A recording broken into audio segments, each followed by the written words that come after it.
네, 뉴스인사 프라임 시작합니다. 총선 판세와 진짜 민심 분석부터 검찰, 언론 개혁까지 뉴스인사이다 프라임은 한 발 더 깊이 들어가겠습니다. 여론조사 전문가, 대기자, 그리고 종교인까지 특색 있고 화끈한 대담 들려드립니다.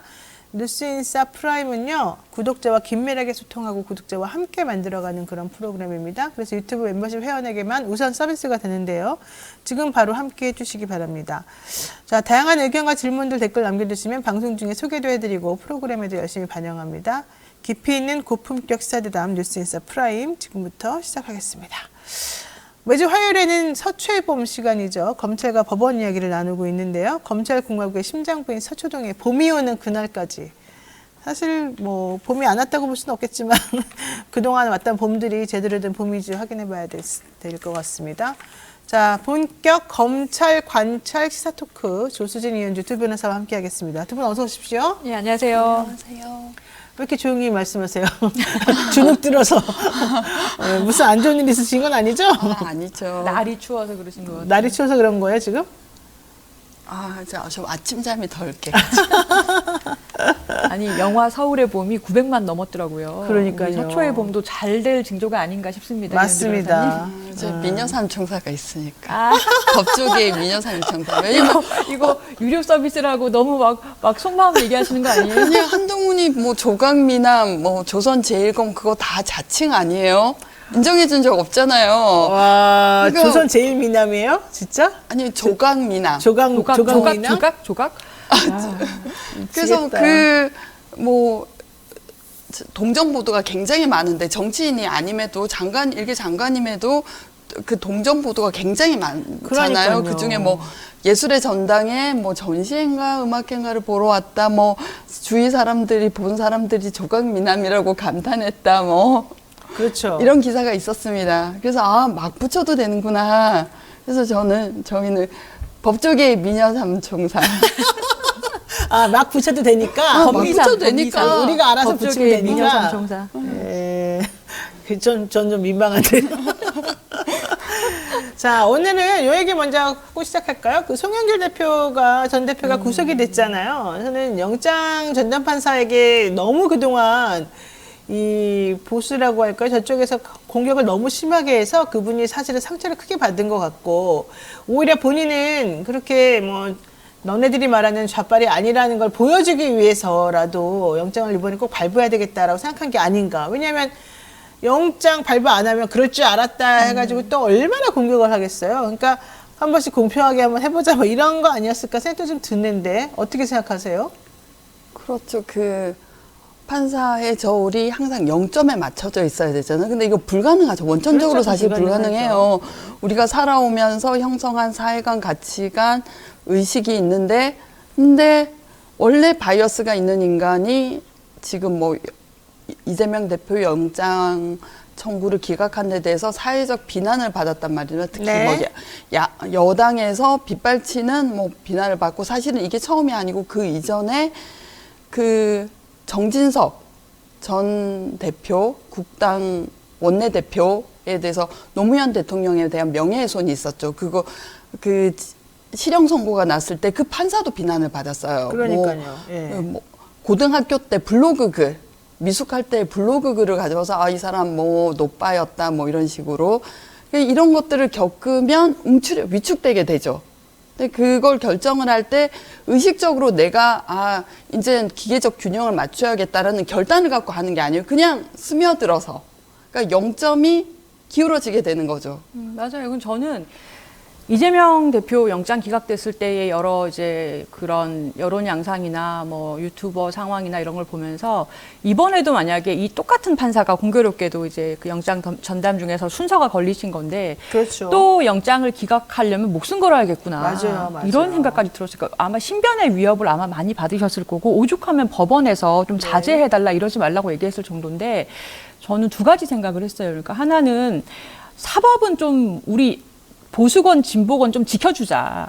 왜냐하면 이게 심판 보는 사람들이거든요. 그래서 심판을 공격을 하기 시작하면 어느 쪽이든 둘 다 손해예요. 공정한 심판을 보는데 이제 저해되기 때문에 결국에 사법은 끝까지 좀 지켜줘야 되는 선이 있다라는 게 저는 법조인으로서 제 생각이고, 또 하나가 이렇게 나라의 중요한 이 영장을 판사 한 명이 몇 시간 동안, 단 몇 시간 그 기록을 검토하고 결정 내리게 하는 게 맞나? 그러니까 어제 11시 넘어서 결론이 났나요? 10시에 났나요? 그러니까 저녁까지 계속 뉴스 보면서 좀 기다려봤는데 네. 그 서울구치소에서 결국에는 이제 구속돼서 못 나왔다라는 얘기를 보고 그렇죠. 아니 이게 이 한 정당의 정당대회의 돈봉투 살포라는 지금 그런 이제 프레임으로 계속 보도가 되고 있는 사건인데 몇 시간 이제 꼴랑 몇 시간 그 기록을 검토한 영장 전담 판사 한 명이 이렇게 중요한 결정을 하고 그걸 온 나라가 다 헤드라인으로 보도하는 게 맞나? 약간 제도적으로 어떤 중요 사건의 경우는 영장 발부도 좀 보완을 해야 되는 거 아닌가? 뭐 여러 명이 검토하든 아니면은 뭐 재심을 할 수 있게 하든 뭐 제가 제도적으로 검토는 못 해봤습니다만 그런 생각이 좀 들었습니다. 네.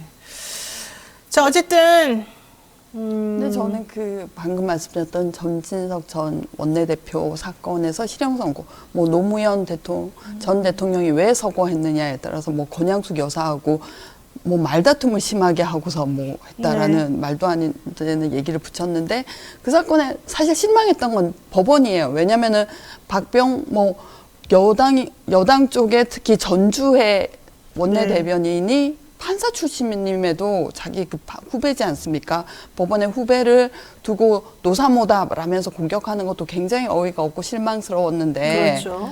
두 번째는 대법원도 징계를 검토하겠다고 했어요. 그러니까 여론에 못 이겨서. 그러니까 신용만 하고 치우자라는 생각이지만 이거 뭔지 저는 이건 판사들을 이렇게 손을 곱게 만드는 발언인데 정말 그 검찰이 위세를 떨고 있으니까 지금 법원도 상대적으로 뭐 위축되어 있구나라는 생각을 하게 됐습니다. 맞아요.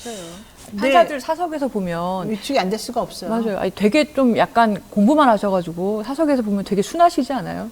아니 그리고 그리고 소심해요. 그분들은 그동안 살면서 험한 말을 안 들어본 거예요. 맞아, 그래서 자기가 하는 거는 전부 다 칭찬만 받아왔지 누가 한 번이라도 당신 뭐 그러면 안 돼, 뭐 돼 이런 말 해본 적이 없는 거잖아요. 근데 맞아요. 칭찬만 받던 사람이 갑자기 막 비난을 받으니까 못 견디는 거 아닌가요? 뭐 그런 면도 있죠. 그 판사들이 사실 제일 충격을 받은 일은 사법농단 수사에서였죠. 그렇죠. 네, 사법농단 수사에 관한 여러 가지 그 일화들이 있는데 일단은 그 검찰청의 검사실의 의자가 철제 의자잖아요. 굉장히 불편하고 딱 앉기만 해도 이렇게 겸손한 마음이 생기는 판사님들이 그 의자에 앉은 거예요. 맞아요. 근데 이제 컨베이어 벨트가 돌아가는 식으로 물음을 하죠. 그러니까 원하는 대답이 나올 때까지.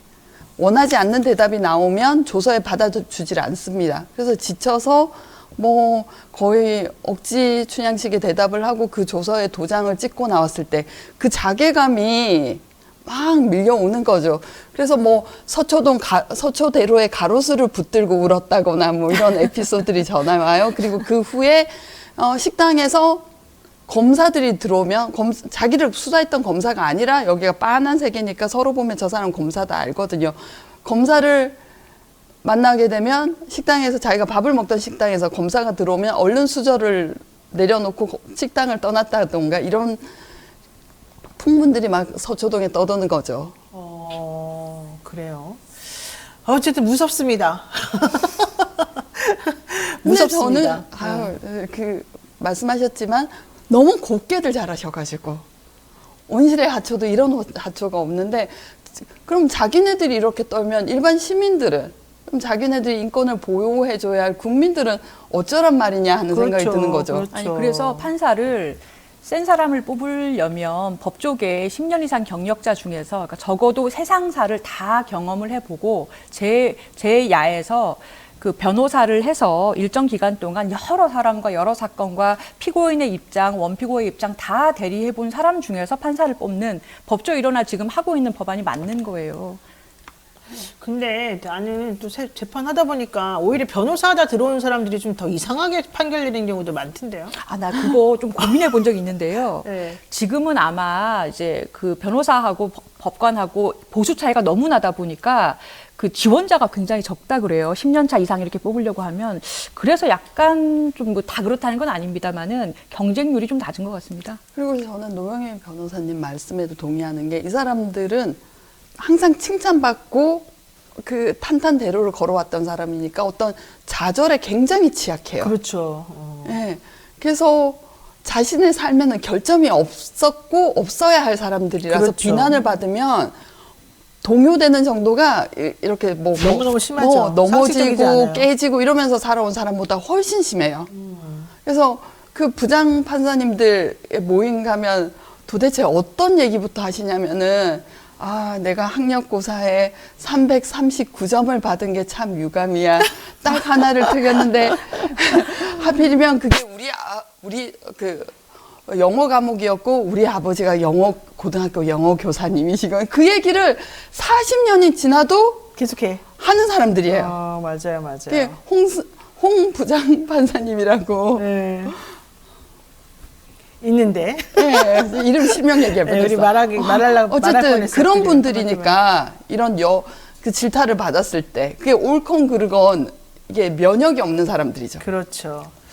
어쨌든 용기가 필요한 시대가 됐다는 게 싫습니다. 저는 솔직히 말해가지고 이 상황도 너무 싫습니다. 그리고 무슨 결론을 내렸는데 판사가 판결을 얘기하고 그냥 결정을 내리면 되는 거지. 그걸 가지고서 그렇게 공격하고 이런 것도 너무 싫습니다. 거기에 영향받는 우리의 비겁함이 또 싫습니다. 자, 요 얘기도 한번 해보겠습니다. 우선 오늘은 조금 검찰 관련해가지고 좀 정리 한번, 용어 개념 정리부터 한번 해볼까 싶은데요. 특수부, 공안. 지금 현재 대통령이 특수부 출신이어가지고 사실은 공안하고 사이가 안 좋습니다. 그런데 어쨌든 특수부가 득세하는 시대가 됐는데 그러다 보니까는 공안하고 특수부가 도대체 무슨 차이인지 또 형사부는 뭔지 그리고 왜 검찰은 형사부를 무시하는지 이것도 좀 궁금해졌어요. 자, 특수부랑 공안 무슨 차이가 있습니까? 조 변호사님? 이건 아마 검사 출신이신 이 변호사님이 더 잘 아실 것 같은데요. 저는 제가 그냥 법조문 보고 이해하기로는 저는 사실 검찰 경험한 게 2달 동안 검찰 시보, 우리 때 사법연수원 때 2달씩 법원 가서 시보하고 검찰 가서 실습하는 거 있었잖아요. 그때밖에 없었는데 그 뭐 일반 국민들이 일반적으로 검찰에 가서 조사받으실 때 가는 거는 이제 일반 부서인 거고 이제 공안 부서는 뭐 노동 사건이라든가 아니면 대북 정책이라든가 이런 부서로 제가 알고 있고 특수부는 경제사범 중심으로 해서 몇 개의 큰 검찰청에만 있는 부를 말하는 거다 이렇게 이해하면 되나요, 이 변호사님? 그렇죠. 그게 뭐 특수수사라는 용어 자체가 좀 어색한데 그럼 나머지는 다 안 특수하단 말이냐 이렇게. 근데 그래서 사실 명칭이 바뀌었어요. 특수부는 반부패수사부로. 예, 문재인 정부 때 바꿨죠. 그렇죠. 공안부는 역시 공안 사건이라고 하면 예전에 조직 간첩이라든지 이런 사건. 나라의 안녕 질서. 예. 그래서 관련된 과거에는 부분이었죠. 뭐 그 정치범들 국가보안법 위반 이런 사건이 많았고 최근에 그리고 노조. 근데 최근에는 주로 선거 사건을 담당하죠. 그게 공안부인데 역시나 그 용어가 너무 캐캐먹고 그 나쁜 이미지 때문에 공공사회부로 바뀌었죠. 예. 근데 이제 그래서 반부패 수사부는 뭐 부패 비리 그것도 대형 사건을 주로 한다고 뭐 하죠. 네. 그러니까 이제 기본적으로 특수부든 공안부든 어쨌든 똑똑하고 잘난 사람들 뽑아가가지고 엘리트 중심주의적으로 우리끼리 수사 잘하는 사람들끼리 모여가지고 한다. 니네는 그냥 나머지 따까리 수사 뭐 조금 지저분하고 힘들고 귀찮고 이런 것들 니네가 해라. 요게 조금 그동안에 계속 팽배해 있었던 것 같고 그러다 보니까 양대 수장들, 그러니까 특수부 쪽의 수장과 이 공안 쪽의 수장들이 내 새끼는 내가 고른다. 이래가지고 또 자기가 보기에 괜찮은 사람들 이렇게 다 끌어주고 밀어주고 이런 게 좀 많았었던 말이죠. 그러니까 나머지 일반적인 사건들은 허드렛 일 하는 것처럼 취급이 되면서 그분들에 대해서는 좀 니네는 니네끼리 이렇게 돌아, 우리는 우리끼리 좀 선민의식 가지고 돌게 이제 이런 게 좀 많았던 것 같아요. 근데 저희가 공안 사건 하면 주로 연상되는 단어들이 고문, 뭐 조작, 그렇죠. 이런 거잖아요. 근데 사실 옛날에 검사들이 고문을 직접 공안 사건에서 왜냐하면 경찰이나 안기부 뭐에서 다 정리가 돼서 오는 거지 이렇게 피의자들이 이렇게 다듬어져서 네. 오는 거지 검사들이 직접 뭐 고문을 하진 않았죠. 그냥 모른 척 했었죠. 근데 그게 육체적 그 사람들이 수사기관에서 당했던 공안사범들이 수사기관에서 당했던 고문이 육체적 고문이라면 특수부 반부패 수사부가 피의자에 대해서 하는 것은 정신적 고문이죠. 그렇군요. 수사기법이 첫 번째가 인질 잡기, 가족을 괴롭히죠. 네. 그래서 뭐 가족들의 아니 다 한번 물어보고 그러면은 그 자기보다는 자기는 이렇게 고생을 해도 가족까지 뭐 고통을 줄 수 없다는 생각에서 이제 억지 자백을 하게 돼 있거든요. 그래서 검찰에서 유명한 에피소드는 치매 70대 치매에 걸리신 분인데 아들을 두고 협박을 하자 정신이 되돌아와서 깨끗한 조서를 작성해주고 나갔다. 어머나. 그게- 노모가 치매였는데도 아니 노모가 아니라 본인이 본인이 김백준 씨라고 그 이명박 대통령의 집사라고 불리는 예, 그분이 예. 70대 후반이었고 국정 그 BBK 뭐 하고 다스 다 무혐의를 예, 했던 예, 거 다시 이제 뭐 2016년 그 겨울 촛불 이후로 다시 수사를 해서 기소된 사건 있지 않습니까? 네, 네, 국정농단 예. 사법농단. 예, 예. 그때 그분이 아. 치매기가 있었는데 아들을 가지고 협박을 하자 정신이 맑아져서 깨끗한 조서를 쓰고 갔다는 그 풍문이 있죠. 그럼 검찰에서는 수사 잘하는 거예요. 그러네. 인권 탄압 이런 거 아니고 수사 잘하는 겁니다. 신기하네. 그거는 증거가 안 남잖아요. 뭐 그러네요. 육체적 고문은 몸에 상처를 남기지만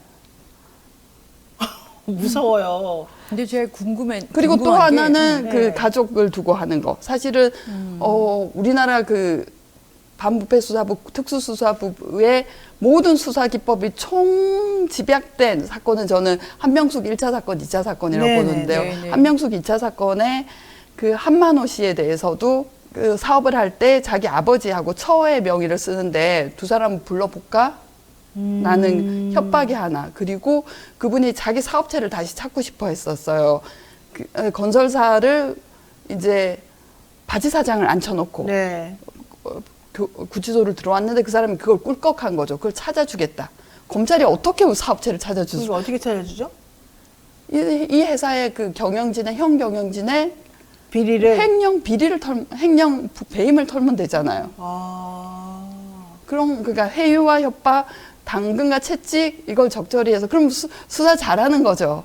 저는 그러네. 이 변호사님 말씀 듣다 보니까 조국 장관 수사하는 것도 가족 털기, 나올 때까지 털기. 그러니까 가족이든 뭐든 이게 범위를 점점 넓히면은 뭐든지 나오잖아요. 사람을 그렇죠, 한 명에서 그렇죠. 개체를. 그 너무 좀 약간 갑자기 화가 나는데, 근데 제가 궁금했던 거는 검찰에 들어가서 특수부나 뭐 이제 공안이나 이런 거 하게 되면 이런 기법을 배웁니까 어디서? 그럼 거기는 기본적으로 팀제니까. 어. 그리고 어쨌든 세세하게 지시를 하지 않아도 성과를 못 내면 자기는 특수부에 다시 못 온다는 걸 알죠. 당연히 알죠. 그러면 밤새워라도 수사하게 돼 있고 그리고 그렇게 길들여진 증인들은 법정에 나오면 알아요. 그래서 무슨 말씀을 드리고 싶으냐면 우리 판사들이 보는 수사 기록은 그런 해유 협박이 다 제거된 그 과정이 싹 드러낸 깨끗한 조서부터 본단 말입니다. 그렇죠. 예. 당연히 스토리 라인이 맞죠. 그 한만호 씨 같은 경우에도 2010년 4월 1일에 불러요. 근데 4월 1일에 불러서 기록상으로는 뭐 담당 검사가 공판에 들어가서 수사를 안 했다라고 나오고 4월 2일은 그 진술을 회피했다라고 나와요. 근데 4월 3일부터 깨끗한 조서가 나오는 거예요. 그럼 4월 1일, 2일 검찰청에서 무슨 일이 있었느냐는 그런 일이 있었을 것이다. 그래서 저는 한때 뭐 검찰개혁 어렵게 생각하고 있냐. 검사실 전체에 CCTV를 달거나 그 CCTV는 음성이 녹음이 안 되잖아요. 그렇죠. 전 과정을 영상 녹화를 하면 된다라고 생각한 적도 있습니다. 제가 그 정치자금법 위반 변호할 때 그 A, B, C 막 이렇게 상피고인들이 많이 있고 뭐 좀 그 관여자들이 많잖아요. 근데 이제 이 정치인에 대한 것을 인정을 받으려면 이 상피고인들이 이제 뭐라고 얘기해 주냐가 되게 중요하거든요.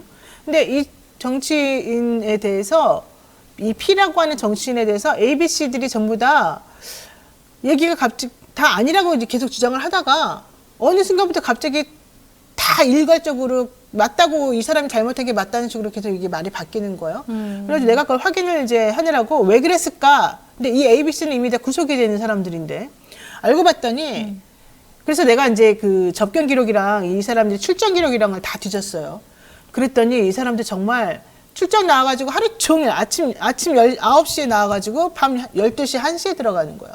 그거를 맨날 하는 거예요. 근데 그 사이에 그 뭐 했는지가 조서에 남아 있지 않아요? 나와야 되는데 그게 안 나오고 그냥 그 시간 나와가지고 아무것도 안 하고 그냥 가는 거예요. 왔다 갔다만 하는 거예요. 검찰청에서 그 안에서 뭐 한 거예요, 그러면? 그 검찰청에서 그냥 계속 대기하고 있고 회유하고 있고 공식적으로 기록이 안 남는 거예요. 그러면 하루 이틀도 아니고 그거를 100회를 했다고 해봐요. 사람이 미치죠. 그리고 난 다음에 마지막에 그 사람의 진술서가 하나 쫙 나와요. 자필로.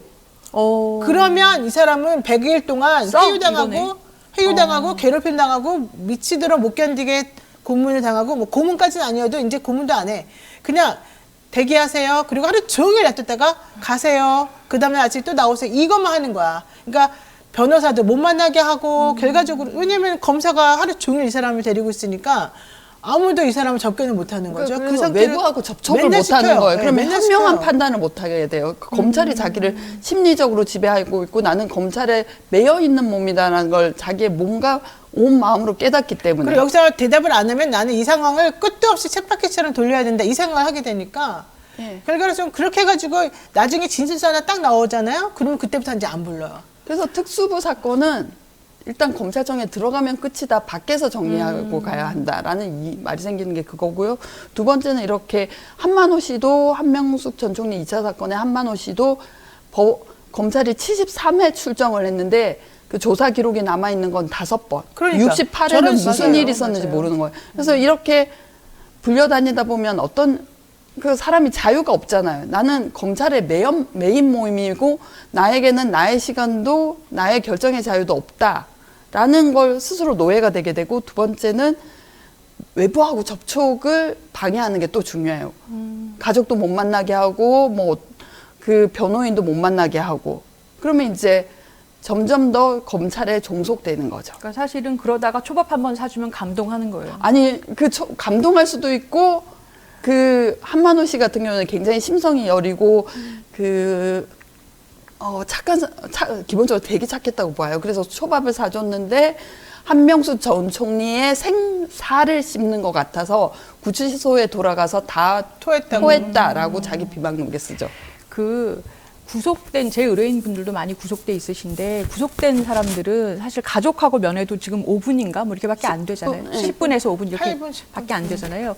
그래서 제한 없이 만나는 특히 이렇게 벽 없이 만나는 변호인하고 접견하러 가면 굉장히 그 심리적으로 매달린다 이런 느낌을 많이 받아요.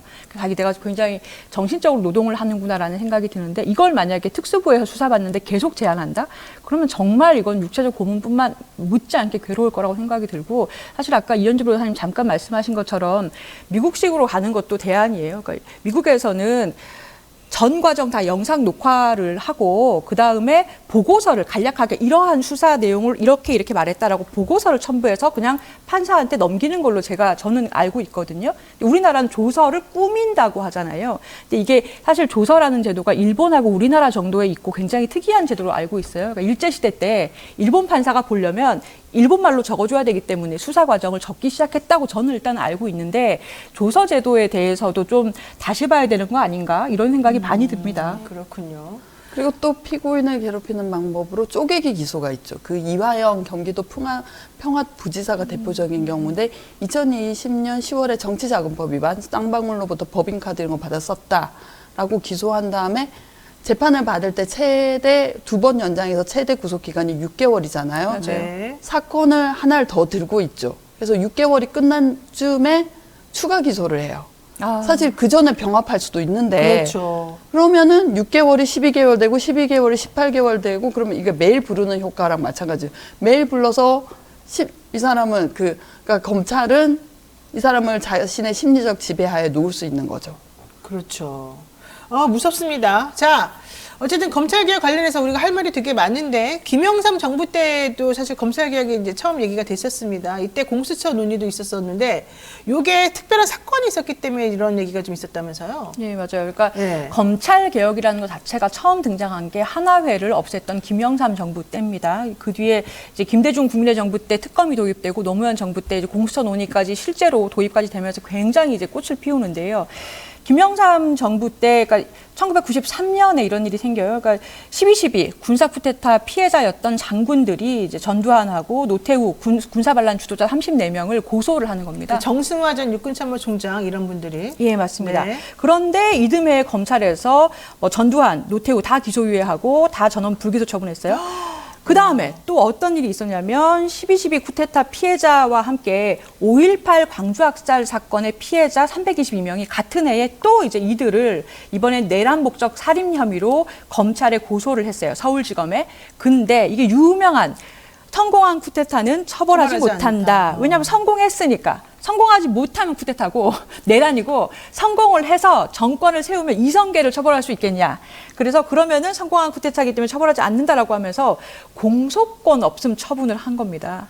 이때 엄청나게 좀 공분이 일어났죠. 사상 최악의 궤변이다. 저 아직도 기억나는 게 그때 뉴스에서 이거 자체를 성공, 뭐 불처벌, 성공, 불성공 이러면 쿠데타 이런 식으로 표로 만들어서 보여줬던 거랑 그 검찰들 인터뷰가 생각이 나요. 그때 그러니까 한부환 당시 서울지검 1차장 검사도 그렇게 말했어요. 그 새 정권이 출범을 하고 새로운 헌법 질서가 실효화된 경우에는 피의자들의 정권 창출 과정에서 일련의 여러 가지 행위들은 우리가 사법심사를 할 수가 없는 거 아니냐 이런 얘기를 했었었고 또 그다음에 장윤석 공안 일부장도 그 아까 말한 성공한 쿠데타 처벌할 수 없다 이런 발언도 했었던 거죠. 맞습니다. 장윤석 공안 일부장은 그 다음에 한나라당 후보로 해가지고 이제 경북 영주에서 내리 3선을 했어요. 지금도 이제 모 로펌에서 소속돼서 변호사로 활동 중이시라고 하는데 그랬습니다. 그러니까 사실은 국민들의 공분이 어떠했겠으며 이게 지금 검찰에서 뭐라는 거야? 이 개혁해야 된다. 이렇게 시작이 되는 거죠. 그렇죠. 이게 그 검사가 이 특별하게 승진 시스템이 제도가 조금 특이해서 이런 문제가 더 가속화되고 더 심화된다 이런 얘기도 있던데 그래요?